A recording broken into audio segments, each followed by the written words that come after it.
Президент Садыр Жапаров бүгүн 10-апрелде Ош шаарында турукташтыруу фондунун эсебинен 10 орто мектептин курулушун баштоо аземине катышты. Иш-чара мамлекет башчынын Ош облусуна болгон иш сапарынын алкагында өттү. Мамлекет башчы өз сөзүндө Оштогу билим берүүнүн учурдагы абалына токтолуп, билим берүү тармагындагы бардык ийгиликтерди ар дайым колдой турганын белгиледи. Ош облусуна болгон иш сапарым билим берүү жаатындагы жакшынакай жаңылык менен башталып жатканына абдан кубанып турам. Мен ар дайым билим берүү тармагында кенеде ийгилик болсо дагы кош колдоп, маңдайым жарыла сүйүнөрүмдү айтып келемин. Себеби кайсы гана өлкөнү албайлы, илим билимдин аркасында гана өнүгүү жолуна түшкөндүгүнө тарых барактарынан дайыма күбө болуп келебиз. Кезинде даанышман ойчул бабабыз Жусуп Баласагын адам үчүн эки артыкчылык: билим бийик, түгөнбөс, окуу улук деп айтканы бар.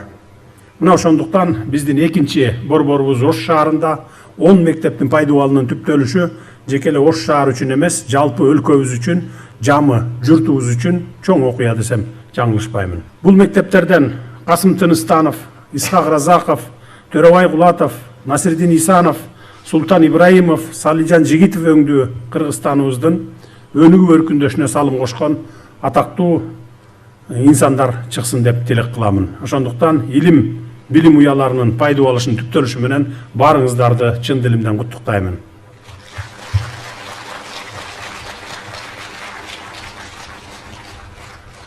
Быйыл жалпысынан Ош шаарында 15 мектеп толугу менен бүткөрүлүп пайдаланууга берилет. Муну менен кала мектептериндеги орун тартыштыгынын 20-22% жабууга мүмкүндүк болору айтылды. Президент 2030-жылга чейин өлкөдө мектеп тартыштыгы чечилерин, бир класста 40-50 окуган көрүнүш болбой турганын кошумчалаган.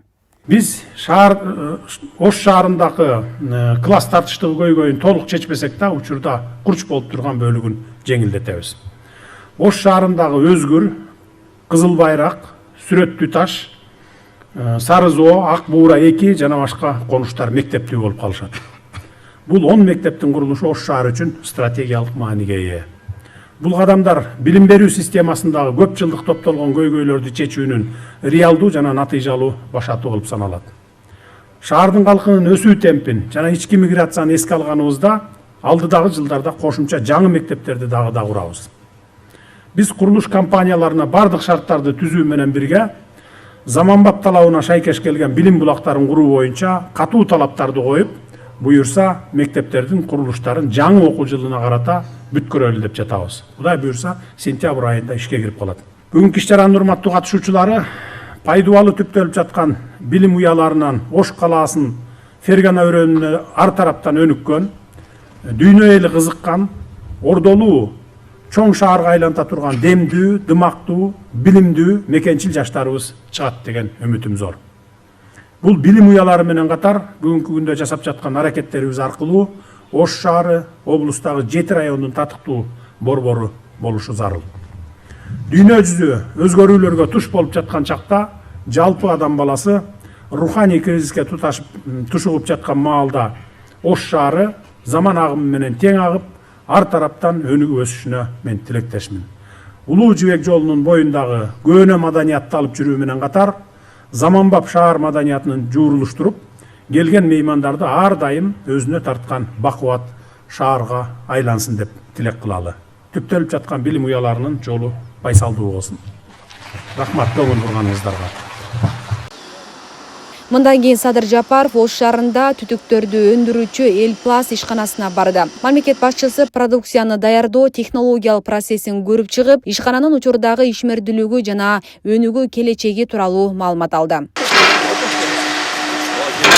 Германиядан, Түркиядан ташып келчүлүк да. Азыр уже жерден өзүбүздөн чыгып атат да? Ооба. Ташып келүү боюнча транспорттун өзүнөн кымбат болуп кетип атат мурда. Эми азыр значит ташып келүүгө мөмкүн да. Себеби подрядчиктер, чет өлкөнүн подрядчиктери болуп, алар өзүнүн өлкөсүнөн алып келишкен да, ушундай транспорт болсо дагы. Аларда ушундай патриоттук сезимдер аябай катуу иштейт экен. Ошон үчүн акыры аларды көндүрүү. Канча болду бул жерде чыгып аткан уже? 2023-жылдан баштап чыгып баштаган. Бүгүнкү күндө биз 1000 экен, 1200. 1200 экен. Суунуку мисалы. Суунуку ирригация сууларды потеряны аз кылыш үчүн ушул трубалар менен бир точкадан бир точкага сумен жеткирип атат. Канча балдар иштеп аткан? Негизинде 2011 жылы түзүлүп, 2014 жылдан баштап өзүбүздүн өндүрүш тармагын баштаган.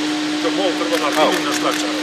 Бул 2023 жылы оборудование алып келгенбиз. Чыгарып баштаганы 24 башы январь. Алып атабы азыр деген эменен? Ооба.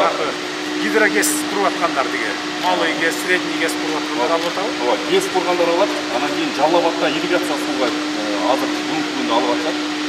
Аксы районунда. Анан бул Ош шаарында таза суу маселесин чечүү боюнча 2 кийине тартып келүүчү проект. Қазақстан менен Россиядан алып келген жағдайында бир топ арзандау болот экен, алар тарапынан сапаты жакшыраак экен. Ооба да, бир бул Турциядан алып келип атышкан кече жакын эле былтырлары эле. Анан өзүнөн кымбат болуп кетет экен, ташыган эле деп чөчөп. Значит, бияктан алып кетсе болот экен.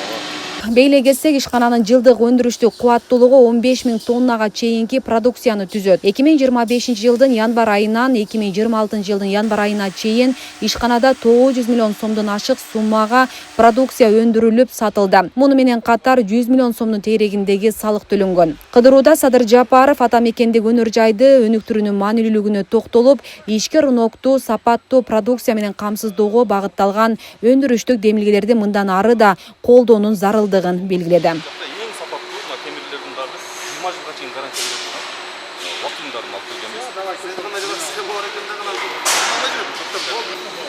Азыр бизде заводду ачканга ондогон проектибиз бар. Инвесторлорго рұқсат болбой калды. Ооба. Бул Элпасты эшик терезени көрсүн цех жок бизде, бирок Андан соң Садыр Жапаров Акбура дарыясын көрктөндүрүү жана тазалоо иштеринин жүрүшү менен таанышты. Өзгөчө кырдаалдар министри Канатбек Чыныбаев мамлекет башчынын тапшырмасынын негизинде үстүбүздөгү жылдын март айында дарыянын 17 чакырым тилкесинин абалына талдоо жүргүзүлгөнүн билдирди. Жумуштарды ишке ашырууга 24 миллион сом бөлүнүп, 22 дана атайын техника тартылып, механикалык иштер башталган. Бүгүнкү күндө дарыянын нугунан 323 510 тонна сел калдыктары жана кумшагыл массалары чыгарылды. Тазалоо иштеринин баарын ушул жылдын 15 апрелине чейин бүткөрүү пландаштырылган. Асел Сыдыкова, Регион телеканалы.